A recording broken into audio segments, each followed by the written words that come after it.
Praise the lord. ક્રિસ્મલ અભયતા બહેનો, દિવ્ય ધ્યાન દિવ્ય સંદેશમાં તમારું સ્વાગત છે. ફેબ્રુઆરી 5મી તારીખ. આ સંદેશ હમણાં તમારા સૌ માટે અને તમારા પરિવારજન વિશે પ્રાર્થના કરું છું. તમારા બાઇબલ લઈ લો, પ્રભુના વચન સાંભળીએ. માર્કનો ગ્રંથ 6 અધ્યાય 7થી 13મી કલમ સુધી. તેઓ આસપાસના ગામોમાં ઉપદેશ કરતા ફરતા હતા, ત્યારે પોતાના 12 શિષ્યોને બોલાવીને તેમણે 2 જણની ઉપદેશ કરવા મોકલી આપ્યા. તેમને અશુદ્ધ આત્માઓને વળગાડ ઉતારવાનો અધિકાર આપ્યો. વળી તેમને આજ્ઞા કરી કે પ્રવાસમાં લાકડી સિવાય કશું સાથે લેશો નહીં, રોટલાય નહીં, જોડીએ નહીં, વાંસળીમાં પૈસા સુદ્ધા નહીં. પગરખા પહેરજો, પણ બીજું પહેરણ પહેરશો નહીં.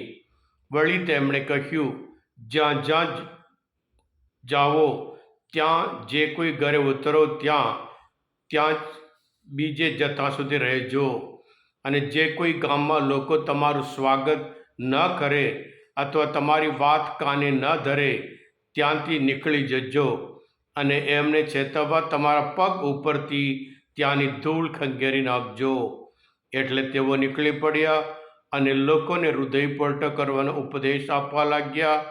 તેમણે ઘણા અપદૂતોને કાઢ્યા અને ઘણા માંદા માણસોને તેલ લગાવીને સાજા કર્યા. આ પ્રભુની વાણી છે, તે આપણો આધાર છે. ખ્રિસ્તમાં ભયતા બહેનો, આજના શુભ સંદેશમાં 3 જણની માનસિકતા વ્યક્ત કરે છે. જે મોકલે છે એની માનસિકતા, એમનું વલણ, જે મોકલવામાં આવે છે એમની માનસિકતા, અને જ્યાં જાય લોકોની માનસિકતા. પ્રભુ ઈસુ 12 જણને પસંદ કર્યા, એમને 3 વર્ષની તાલીમ આપી અને અત્યારે એમને મોકલે છે. ઉપદેશ આપે છે, સંદેશ સૂચે આપે છે, અને સાથે સાથે જે શક્તિ પણ આપે છે, અધિકાર પણ આપે છે. અને કોના આધારે જીવવાનું એ બહુ સ્પષ્ટ કરે છે. માનવ પુત્રને માથું મેલવાની ઠામ નથી, એવી રીતે પ્રભુ ઈસુ આવ્યા. અને એવી રીતે એમના શિષ્ય પણ કોઈના આધારે નહીં, દુનિયાવીના આધારે નહીં, પણ હંમેશા ઈશ્વરના આધારે. આ ઈશ્વરનું કામ છે, એટલે ઈશ્વરના આધારે જીવવાનું છે.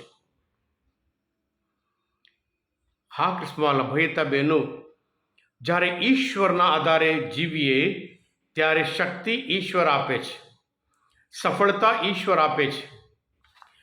એટલે જેવી રીતે જવાનું, કશું લઈ જશો નહીં.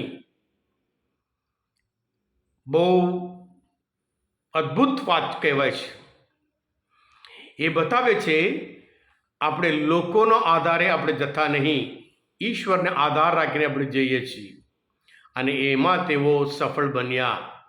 ગયા એટલે હૃદય પલટો કરાવવાનો અને અપદૂતો કાઢવાનું, માંદા માણસ સાજા કરતા ફર્યા હતા. હા ક્રિસ્તમાં ભયતા બહેનો, સાથે સાથે જ્યાં જાય જે લોકો સ્વીકાર કરે એમને સ્વીકાર ના કરે. જેવી રીતે સ્વીકાર ના કરે તો પછી તમારા પગ ઉપરથી ધૂળ સુદ્ધા ખંખેરી નાખજો. પ્રભુ જેવી રીતે સફળ બન્યા હતા એમના જીવનમાં, એમના શિષ્ય પણ એમની આ મેથડ છે એ અપનાવી ત્યારે સફળતા આપણે પ્રાપ્ત કરી શકીએ. આજે કદાચ ધર્મસભા જાત જાતના સંસ્થા ચલાવવામાં, એડમિનિસ્ટ્રેટિવ વર્કમાં જે ગુરુઓ, ધર્મગુરુઓ, શિષ્ય ફસાઈ ગયા હોય, અને પછી એનું પરિણામ આપણે આજે જોઈ શકીએ છીએ. ત્યારે સંપૂર્ણ રીતે પ્રભુ ઈસુના આધારે, પિતા પરમેશ્વરના આધારે જીવીએ. કામ આપણું છે, પણ સફળતા પ્રભુ પોતે આપે છે. એમ કરીને શાસ્ત્રપાઠ દ્વારા આપણને સ્પષ્ટતા કરવે છે. હા ક્રિસ્મલ ભયતા બહેનો, આજના મનનચંદ્ર શાસ્ત્રપાઠ સમજવા માટે, પ્રભુ શ્રી ઓળખવા માટે મદદ તરફતા હોય તમે પોતે દિવ્ય સંદેશ સબસ્ક્રાઈબ કરજો અને બીજા માટે પણ ફોરવર્ડ કરજો. કારણ તમે બધા આશીર્વાદિત છો અભિષિક્ત છો પ્રભુ ઈસુ, હું તમારામાં વિશ્વાસ રાખું છું. બોલો દિવ્ય ધ્યાન જય. God bless you all. Jesus, I trust in you.